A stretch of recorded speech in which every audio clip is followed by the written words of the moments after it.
Allons derrière lui, il nous a promis de changer notre vie. Dans le processus de réconciliation nationale et au retour progressif de la paix. Nous étions dans cette attente lorsque les services de renseignement ivoiriens, dans une parfaite collaboration avec les services français, ont porté à ma connaissance un projet d'action terroriste visant au renversement de nos institutions.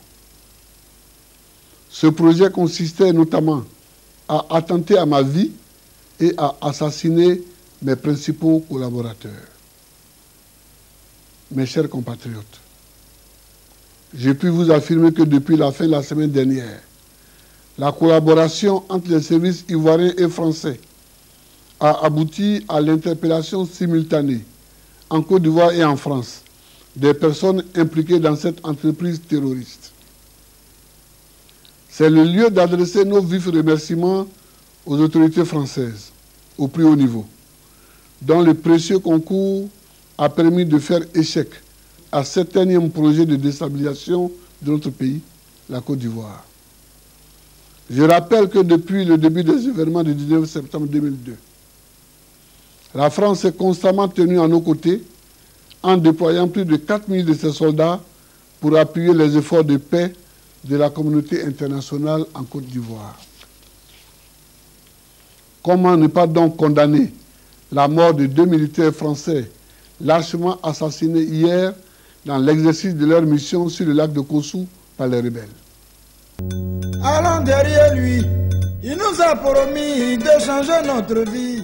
Ah ben, écoutez, moi je n'ai jamais fait mystère de l'implication de l'État français à travers les personnes de Jacques Chirac et de Dominique de Villepin. Je n'ai jamais fait mystère de leur implication dans la tentative de renversement de mon régime. Ce n'est pas aujourd'hui que je vais dire le contraire. Le président d'avoir été victime d'une tentative de coup d'État par la France. Mais j'en suis sûr. En avez-vous les preuves? Vous... Écoutez, continue. Passez à une autre question.